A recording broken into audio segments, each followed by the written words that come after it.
Muy buenas a todos, chicos y chicas, ¿cómo están? Espero que estén muy bien. Hoy les voy a hablar del siguiente tema, del libro para el examen de admisión de la Facultad de Medicina de la Universidad Mayor de San Andrés. Como ya saben, mi nombre es Álvaro Pascual Ticonamamani y les voy a exponer en este caso el sistema celular en su segunda parte. Espero que les sea de mucha utilidad.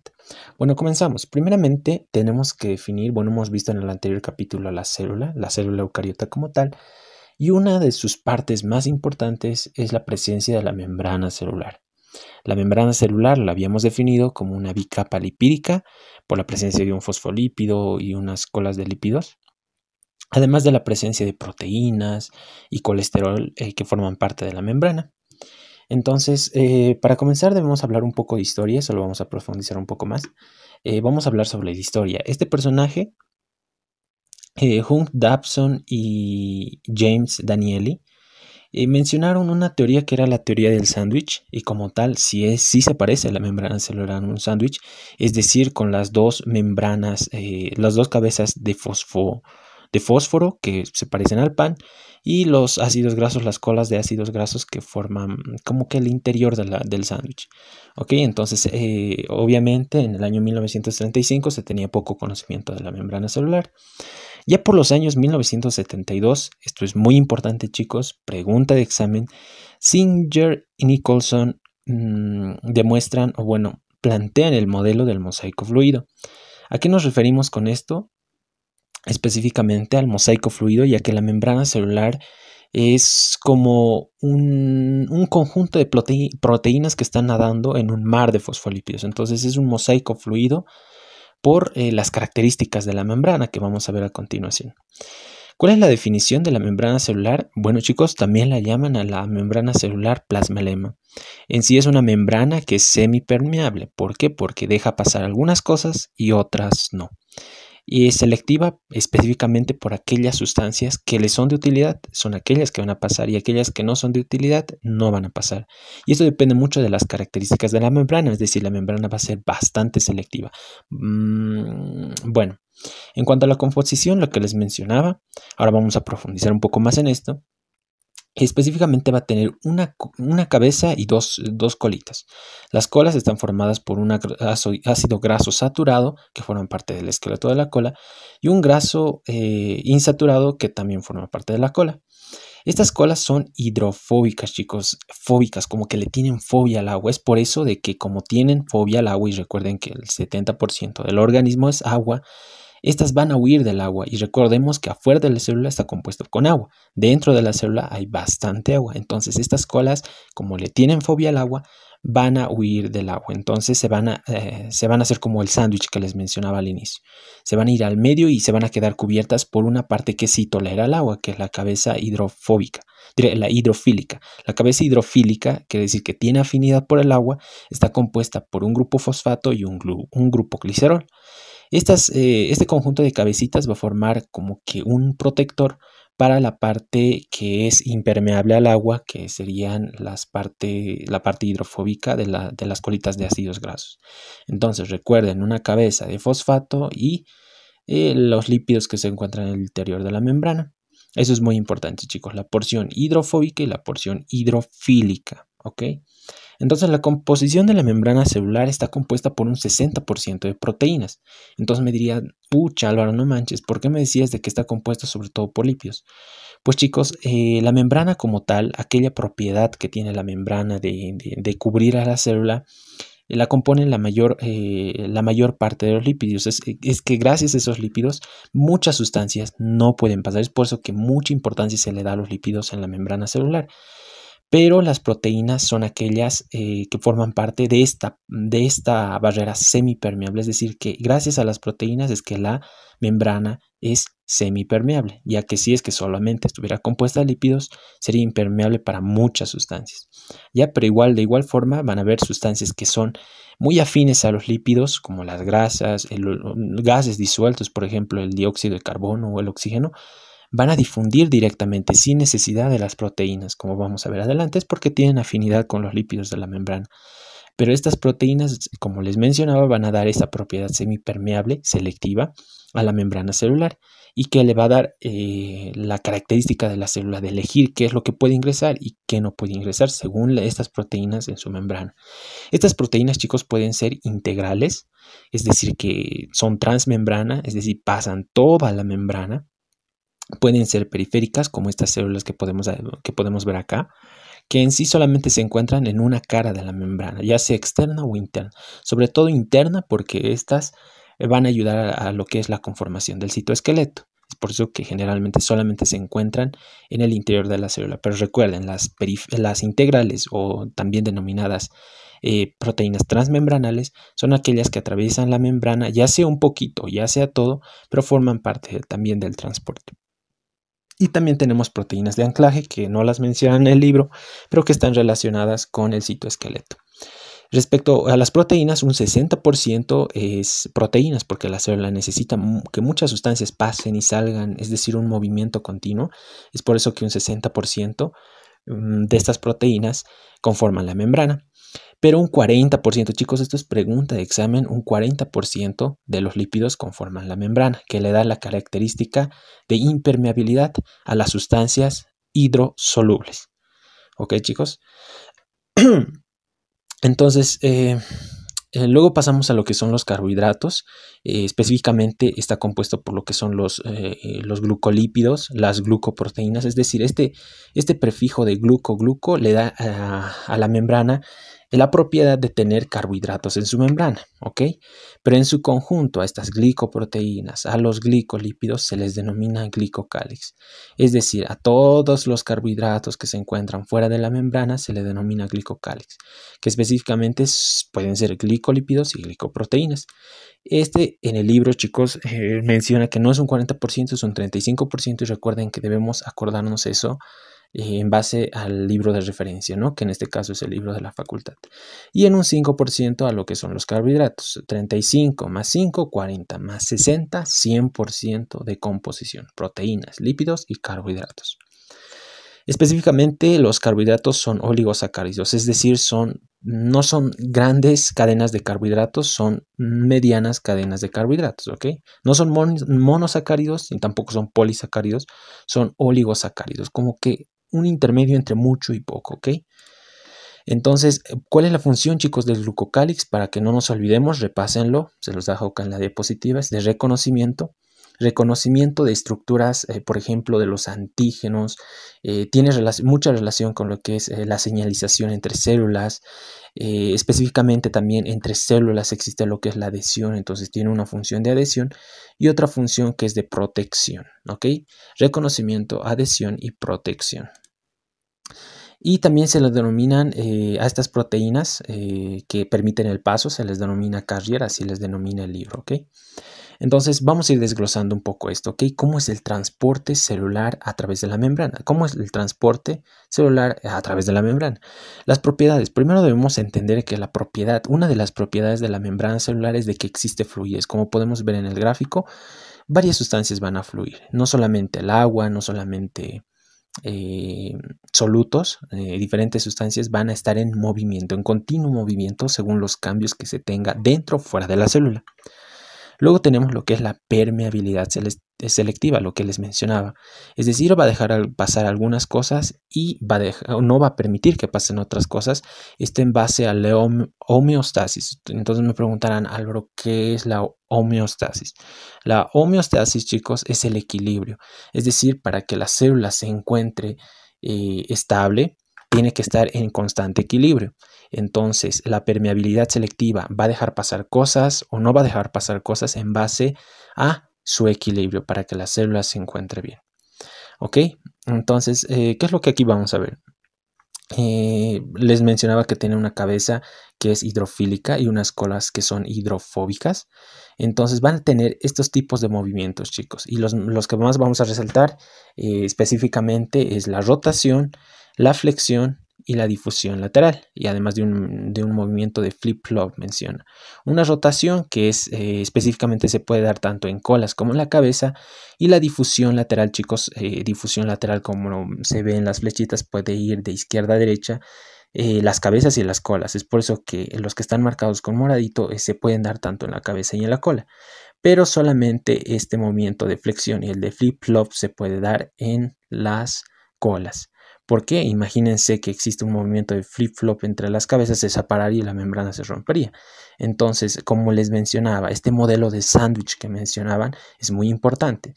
Este modelo de sándwich, chicos, específicamente es estructural, o sea, está más relación con la estructura, pero el modelo del mosaico fluido que veíamos que es de Singer y Nicholson está más relacionado con la función. Entonces, para que nos acordemos de la estructura, lo que ahorita estamos hablando, tenemos que recordar sobre todo el modelo de sándwich. Es decir, como un sándwich, imagínense como un sándwich que lo presiones y lo aplastas, ese es el movimiento de flip-flop. Las colas se acercan y se alejan, se acercan y se alejan, como un sándwich, como si estuviéramos presionando tanto arriba como abajo. Y luego el movimiento de flexión de las colas. Obviamente, como son colas, como son una cadena de ácidos grasos, estas se pueden formar, pueden flexionarse y demás. Entonces, también pueden tener un movimiento de rotación, al igual que las cabezas, y la difusión lateral, es decir, que se muevan de un lado para el otro. Ya, muy importante. Y puede ser que sea pregunta de examen. Entonces, la membrana celular va a tener este tipo de transporte. Y muy importante aquí la participación de las fipasas, que es un conjunto de enzimas, ¿ya? El transporte pasivo. Tenemos que diferenciar qué tipos de transporte existen. Primero vamos a tener un transporte pasivo específicamente relacionado a la carencia de ATP, es decir, no necesita energía. Recuerden chicos, que la moneda de cambio es el ATP. Si es que existe ATP, significa que se necesita energía, pero si es que no existe ATP en algún proceso bioquímico, celular, lo que sea, quiere decir de que no se está gastando energía. El transporte pasivo aprovecha los gradientes de concentración. Me preguntarán, Álvaro, ¿qué son los gradientes de concentración? Pues chicos, los gradientes de concentración no es más que la diferencia, ya que la membrana deja pasar algunas cosas o no, de cuántas moléculas se encuentran fuera o dentro de la célula. Es decir, si es que hay muchas moléculas afuera, van a querer entrar a la célula. Es decir, que existe un gradiente de concentración que va desde afuera hacia adentro. Pero imagínense que dentro de la célula existen un montón de partículas, entonces estas van a querer salir, van a querer ir a un lugar de menor concentración. Recuerden, ¿ya? Entonces esto aprovecha eso, que existe una mayor cantidad fuera o dentro de la célula para producir movimiento. Entonces no necesita energía, solamente necesita diferencia de concentraciones. Ok, entonces existen dos tipos de transporte pasivo. Uno, lo primero, que es la difusión simple. Recuerdan que al inicio les mencionaba que en la membrana pueden pasar sustancias sin necesidad de las proteínas como los gases. Pues específicamente los gases cumplen esta función de difusión simple. Por ejemplo, el oxígeno, muy importante. El dióxido de carbono, que vamos eliminando en la inspiración y expiración. Inspiración o expiración solamente pasa por las membranas, no es necesario un transportador. Luego tenemos la de difusión facilitada. La difusión facilitada aprovecha esta diferencia de concentración, pero específicamente utiliza uno de estos transportadores, que son las proteínas. Como podemos ver en el cuadro de rojito, es una proteína que permite el paso de un gradiente de concentración mayor a uno menor. Entonces tenemos aquí los canales iónicos. Estos son los canales iónicos. ¿Qué son los canales iónicos? Pues sustancias que están cargadas, serían moléculas que están ionizadas, es decir, que están cargadas. Estas moléculas que están cargadas, chicos, no pueden pasar. Es decir, si es que existe una molécula neutra, sí va a poder pasar por la membrana, pero si es que esta molécula tiene carga, sí o sí necesita de una proteína integral para pasar. ¿Ok? Entonces los canales iónicos permiten pasar iones, es decir, moléculas cargadas eléctricamente. Ya luego tenemos las permeasas, que casi en la Facultad de Medicina, en los libros que yo leía, no se mencionan, pero es un conjunto de proteínas que permitan también el paso. Puede ser una pregunta de examen. Recuerden, difusión facilitada, canales iónicos y las permeasas. Es decir, acuérdense, permeasas de permeabilidad, que es una de las propiedades de la membrana celular. Bueno, entonces vamos, y este gráfico más quería recordarles, este es a favor de un gradiente de concentración, es decir, de uno de mayor concentración a uno de menor concentración. Es así el movimiento de las moléculas, a favor. Recuerden esta imagen. Luego vamos a ver el siguiente tipo de transporte, que es el transporte activo. Y activo, ¿por qué? Porque necesita el ATP. Y ya que necesita el ATP, se gasta energía. Entonces tenemos aquí dos tipos de transporte. Uno que es el transporte primario y otro que es el transporte secundario. Entonces me dirán, pucha, que como no entiendo bien, pero bueno, vamos a entender esto. Ya que se necesita ATP, chicos, va a existir enzimas. Recuerden que las enzimas terminan en asas. Una ATPasa que va a deslindar un fósforo, o sea, va a eliminar un fósforo y va a liberar energía del ATP. En pocas palabras, el transporte primario necesita de una enzima que haga este cambio del ATP a ADP, liberando un fosfato y que se produzca energía. Es decir, una enzima que produzca energía, en pocas palabras, ¿ya? Entonces, el transporte primario, como podemos ver, es un tipo de transporte activo en contra, chicos. Recuerden, estos dos tipos de transporte, ya que necesitan energía, es como si estuvieran haciendo trabajo estos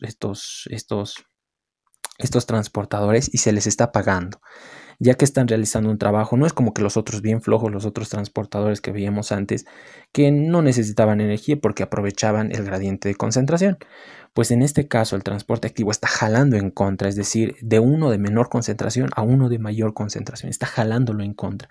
Por eso se le debe pagar y se le paga con moneditas de ATP. Ok, entonces el transporte activo va a ser de esa forma. Va a utilizar enzimas como les mencionaba. Y el transporte secundario es bien aprovechado. Porque les comento que como este primario está jalando en contra de un gradiente de concentración, el secundario aprovecha y dice, mira, yo también te voy a ayudar, un poquito te voy a ayudar, pero voy a hacer este papel de cotransportador.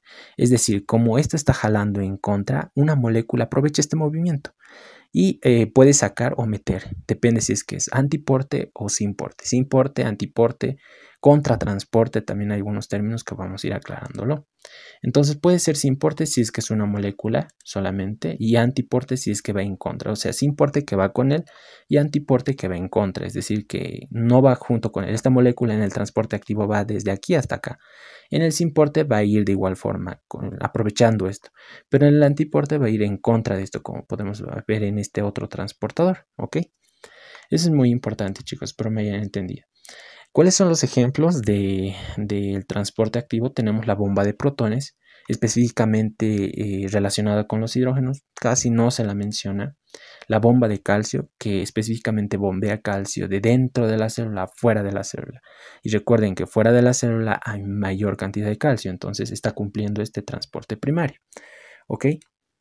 La glucoproteína P. Eso específicamente, chicos, se ve en la cátedra de farmacología. Es como una proteína junto con carbohidratos, denominada glucoproteína P, es bastante obvio, que se encuentra en el intestino y que sirve para bombear, es decir, para sacar sustancias del organismo. Es decir, sabemos que nosotros comemos y todas las sustancias se absorben, ¿verdad? La mayor cantidad se absorbe. Pues la glucoproteína P es como una sustancia que va en contra de eso. Se absorben cosas, pero esta las elimina. ¿Ok? Eso se ve sobre todo en fármacos, ¿ya?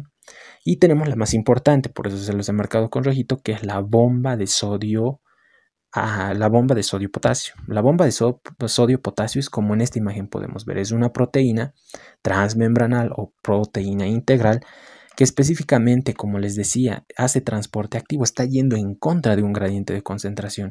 Entonces, es bastante obvio. Si es que afuera hay mayor cantidad de sodio y adentro hay menor cantidad de sodio, chicos, entonces, ¿a qué dirección tiene que ir el sodio? Pues tiene que ir de adentro hacia afuera. Está yendo en contra.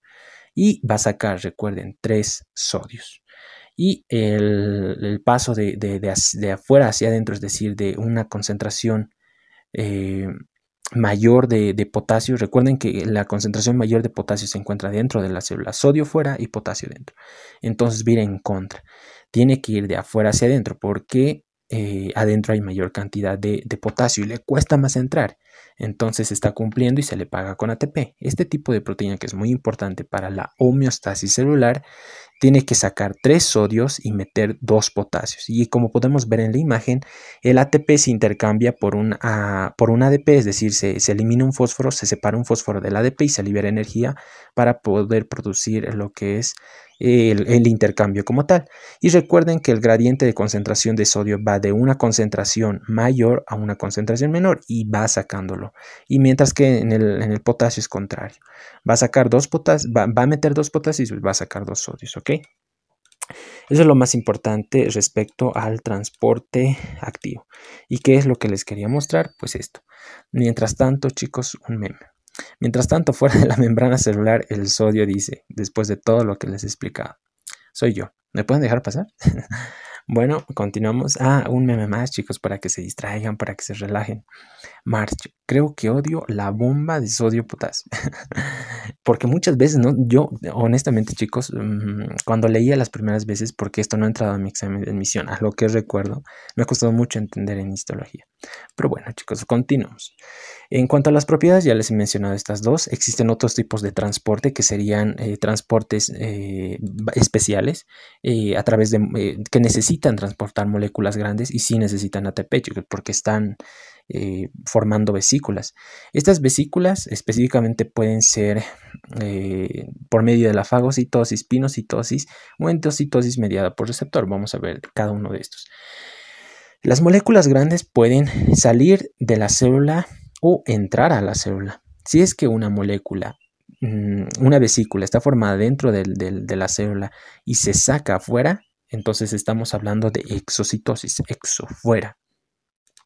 Y luego estamos hablando de una endocitosis cuando estamos trayendo material de afuera, formando vesículas y metiéndolo a la célula. Ese es un tipo de endocitosis. Eso se le llama endocitosis. Entonces, tenemos varios tipos de endocitosis, como podemos ver en la imagen. Primero, que es la fagocitosis, que específicamente es de cosas sólidas. Pueden ser, esto generalmente se ve en las células del sistema inmunitario, que engloban los microbios. Sabemos que las bacterias miden alrededor de 2 micras, 3 micras máximo, y las células miden alrededor de 8, 10 micras, inclusive 12 micras, y las engloban y a este proceso se denomina fagocitosis. Y la endocitosis es parecido, pero específicamente es de material líquido, material amorfo, como que del medio extracelular hace como forma como una mano, agarra todo lo que puede y lo ingresa. Y sabemos que fuera de la célula la mayor cantidad es agua, entonces sobre todo es para líquidos, ¿no? Y tenemos uno que se llama, en el libro lo menciona a granel y puede mencionarlo en el examen con este nombre a granel, que está específicamente mediada por receptores. Es decir, que la vesícula está con, ¿cómo se dice? Está recubierta de receptores y va a elegir. Sabemos que a granel es sueltito, ¿no? Entonces va a elegir algunas cosas sueltitas y las va a ingresar dentro de la célula. Esto igual lo menciona en el libro, que sería la exocitosis como tal, que se forman vesículas o partículas a través del retículo endoplásmico, pasa por lo que es el dictiosomo aparato de Golgi. Estas se forman vacuolas y estas vacuolas se pueden liberar, como que eso es el proceso de exocitosis, o que se pueden formar a partir de la membrana vesículas, que es la endocitosis, ¿no? Entonces vamos, chicos, ya les había mencionado esto de la composición de la membrana celular, volviendo un poco más atrás, y hemos definido qué es la membrana celular, ya hemos visto cómo es su composición, ya hemos visto cuáles son las funciones, y ahora también hemos visto cómo está integrada la membrana celular. Cuáles son las funciones de la membrana celular. Son 4, chicos, estos sí van a entrar en el examen, muy importante. ¿Cuáles son las funciones? Primero, el de integridad. La célula necesita, para hacer una célula, para que la célula esté aislada y para que tenga integridad, es decir, que las cosas no se dispersen por todo lado, necesita de la membrana celular para limitar del medio extracelular a el medio intracelular, es decir, que va a ser como una barrera, que va a permitir que la célula sea como tal una célula y esté aislada, ¿verdad? Entonces, ¿cuál es la siguiente función de la membrana celular? Es el reconocimiento e interacción. Hemos visto que los glucolípidos, glucoproteínas, como tal el glucocálix, sirve como reconocimiento y como interacción con otras células. Existen, esos son estudios moleculares que se hacen hoy en día, que es la señalización entre células a través del glicocálix. Es bastante interesante, por eso lo menciona acá como reconocimiento e interacción. Segundo, como les mencionaba, es una interfaz, es como que un medio que divide el medio extracelular, es decir, la parte fuera de la célula, y del medio intracelular, que es la parte de dentro. Entonces es una interfaz, es como que un medio que está al medio. Y es una barrera selectiva, como veíamos, deja pasar algunas cosas como también no deja pasar algunas otras cosas. Por eso es muy importante estas 4 funciones: integridad, reconocimiento, interacción, interfaz y barrera selectiva. Y ustedes me preguntarán, pero Álvaro, ¿eso nos vamos a estar memorizando? Yo les recomiendo, chicos, entiéndanlo. Si es que lo entienden, como tal, la memoria va a venir mucho más fácil, porque sabemos que inclusive tiene otras funciones. Otros libros mencionan como unas 9 funciones, pero estas son las más importantes y las que les están pidiendo que ustedes conozcan para dar su examen. El grupo fosfato, tal vez puede ser pregunta de examen, el grupo fosfato está unido con el glicerol por un enlace fosfodiéster, chicos. Fosfo, de la cabeza de fosfato, diéster con el glicerol. Y bueno, chicos, les agradezco mucho su atención, espero les haya gustado el video de hoy. Les agradezco mucho y sigan estudiando. Nos vemos hasta el siguiente video. Muchas gracias.